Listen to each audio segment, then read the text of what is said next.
You'll often hear the state of the environment being discussed on the news. Some people believe climate change is caused by humans. Some people think it's a natural phenomenon. What nobody can deny is that we've made a huge mess of some parts of the planet. When waste isn't recycled or destroyed, it's sent somewhere to rot, and some places are more badly affected than others.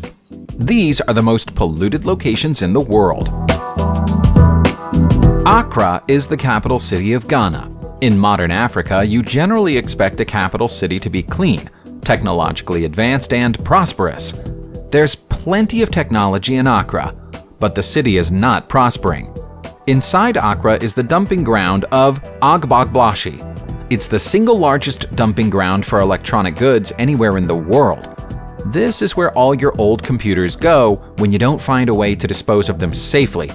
Agbogbloshie receives 250,000 tons of broken down electronics every year, and 6,000 people work at the site, sorting out parts that might be recyclable. In the process, they expose themselves to dangerous chemicals on a daily basis. The workers, who also live near the site, simply refer to it as Sodom. On the one hand, it's a good thing that the materials are eventually sent for recycling. But the fact that we offload it all on a developing nation and allow their citizens to work in unsafe conditions to do all the sorting is shameful. This is a necessary trade, but surely there are better ways to go about it than allowing everything to pile up like this. Moving to Bangladesh, we find Hazaribagh nestled away in Dhaka. Anyone who's been near it reports that the site can be smelled long before the eyes can see it. It's been nicknamed the Toxic Tannery, and not without good reason. There are over 150 leather tanneries in this small neighborhood, along with numerous footwear factories. All that work generates a lot of industrial waste, and the waste quite literally causes a huge stink. This cesspit of waste is the heart of an important Bangladeshi industry. The country exported over $1 billion worth of leather last year. Very little of that money arrived back in Hazaribagh. 70,000 cubic feet of hazardous waste is dumped into the Buriganga River each day by the leather goods factories. And despite repeated government warnings, nothing is done to stop the practice. Chemical-infused water is everywhere, including the factory floors that many workers stand on barefoot. Many of the workers are children. There's talk that the factories may eventually be moved, but the damage done to this area is probably already permanent. There are many rivers in the world with serious pollution problems, but even the filthy Buriganga River of Bangladesh pales in comparison to the toxic slime of the river Citarum, which flows around 40 miles away from Jakarta in Indonesia. What's especially horrifying about Citarum is the sheer scale of the problem. The river is 186 miles long, and all of it is infested with household waste, industrial waste, raw sewage, and raw chemicals. The chief culprit of the pollution problem is the textile industry. More than 200 textile plants line the banks of the river and happily dump all their material waste into the water. It's thought that they stay free of government interference due to a mixture of being such a large employer and being wealthy enough to offer substantial bribes. Distressingly, more than 30 million people depend on this acrid soup as their primary source of water. Parts of the river are literally clogged and blocked by the pileup of trash. A 7-year cleanup operation was announced by the government earlier this year. Although without preventing textile companies from dumping waste, it's unclear what they hope to achieve. Nowhere wants to be labeled the most toxic town on Earth, but somewhere has to be. That somewhere is Kabwe in Zambia, which is suffering the tragic legacy of over a century of lead mining. The level of poison in the ground here is literally poisoning the population, leaving the residents, including children, with brain damage and organ failure. 270,000 people live in Kabwe, which was once the heart of the copperbelt of Central Africa. The residents know that the enormous slag heap in the middle of the city, known as Black Mountain, is hazardous to their health. Due to poverty, though, they have no option but to scavenge on it. The giant smelter closed in 1994, but the traces of its work still exist in the soil of the land, which children play in every day. The level of lead in soil samples that have been tested is 10 times higher than the US safety limit. That leads to blood poisoning. The safe limit of lead in the blood is 5 micrograms per deciliter. 246 children were tested in a recent study, and every single one of them was above that limit. Most of them were 9 times over it, and suffering from health conditions as a result. In Delhi, the Ghazipur dump is so enormous that local people refer to it as the Mount Everest of trash. It frequently catches fire, and when it does, hazardous chemicals are both released into the air and seep into the ground. Even when it's not on fire, it's lethal. Landslides of trash are frequent, and a 2017 landslide fell onto a nearby road and killed 2 drivers.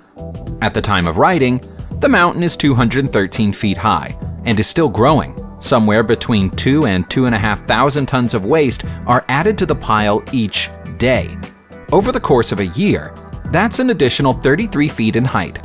Unless something is done to arrest the problem, by the end of 2020 it will be taller than the Taj Mahal. When it rains, the water passes through the waste and picks up chemicals, becoming a substance called leachate. The majority of the world's landfills have a protective layer below them to prevent leachate seeping into the ground. The Ghazipur dump doesn't. The liquid simply runs off into a nearby canal. In Bengaluru in India, the river Bellandur produces a white foam which is 10 feet high. If it was a natural phenomenon, it might be considered a thing of beauty and wonder. Unfortunately, it's nothing of the sort. Bellandur Lake was once rich with wildlife. Kingfishers, parakeets, cobras, monitor lizards, and many more creatures called this place home. All of them are now gone.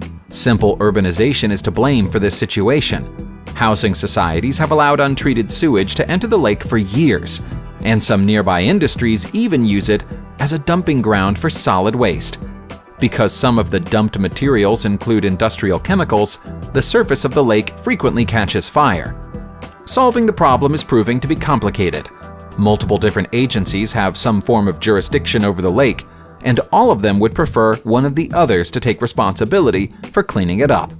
As nobody wishes to be held accountable, the problem gets worse every day. Experts from the UK and Israel have recently been brought in to help, and they've suggested the creation of sewage treatment plants. It's yet to happen. Mumbai Beach is horribly polluted, but that's not necessarily the fault of Mumbai Beach. It's just the place where the Arabian Sea deposits all of the trash that floats on its surface when the tide comes in. Whenever the rain comes down heavily, the locals know that they'll wake up to tons of freshly deposited garbage on the beach the following morning.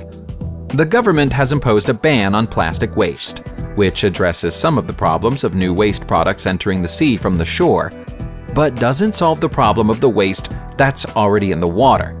The whole marine food chain in the Arabian Sea has been affected by the dumping of plastic waste into the water, and it's no longer the haven for fishers that it once was.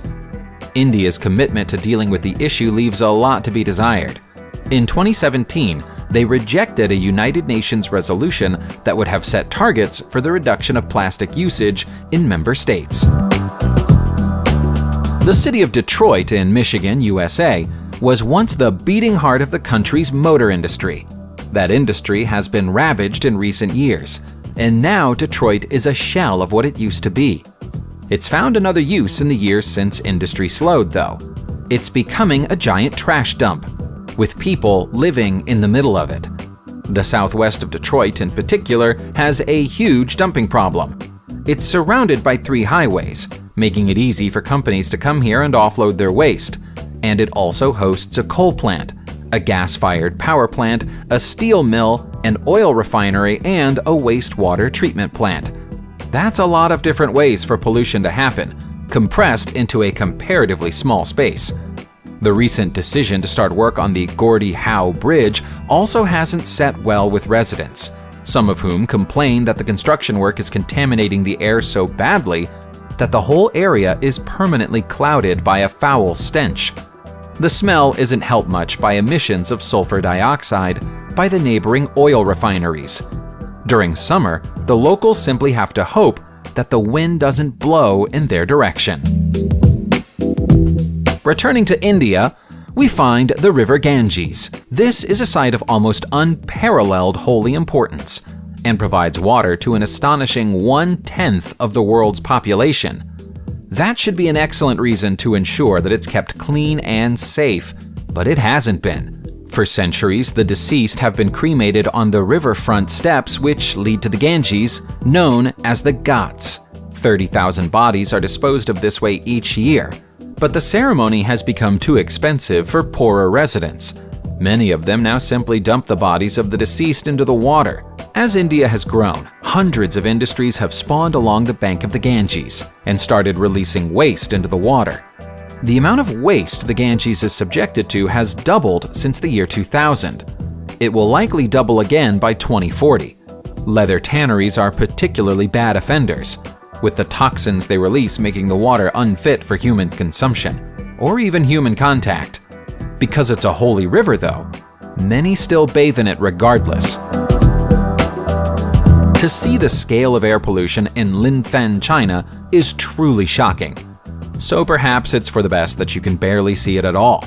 The coal industry pollutes the air here so badly that it's like living under a permanent fog, with residents forced to wear masks anytime they step outside. Before mining began in 1978, Linfen was nicknamed the Town of Fruit and Flowers due to its natural beauty. You would be hard-pressed to grow a single flower here now, and you wouldn't eat any fruit that came from Linfen. Linfen's residents suffer from chronic lung conditions and cancers at a far higher percentage rate than any town or city in the country where coal mining does not take place.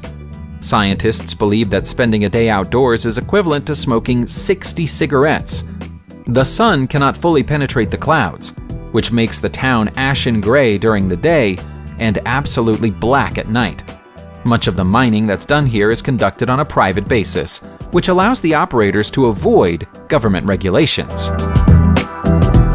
We often think of Hawaii as a paradise island of palm trees, clear blue water, and beautiful beaches.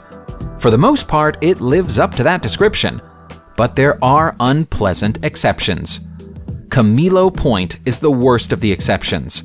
With its beautiful lava rock pockets and tide pools, it should be an ideal vacation destination, but a combination of winds and tides have made it the unwilling receptacle of piles and piles of waste. It's now one of the dirtiest beaches in the world, and local authorities have given up on it as a tourist destination. Camilo Point is now better known as Plastic Beach.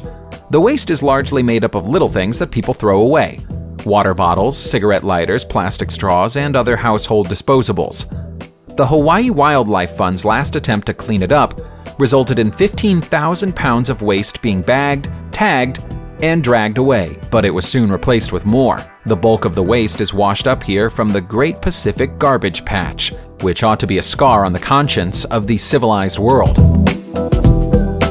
Wherever there have been large-scale mining operations, there is generally pollution. Karabakh in Russia is a prime example of that. The town was actually founded as a mining settlement way back in 1822 and started conducting open-pit copper extraction as of 1837. Now, over 150 years later, it's lifeless. No plant life has survived the operations, and the delicate ecosystem which once existed in the area is no more. In the 1970s, the local environment could take no more punishment and began depositing acid rain on the area regularly. By 1989, the government was forced to accept that mining work could no longer continue. By 1996, Karabakh was formally acknowledged as an ecological disaster zone. Despite that, the Karabakh Med plant, which operates here, was somehow allowed to resume work 2 years later without doing anything to improve their waste production situation.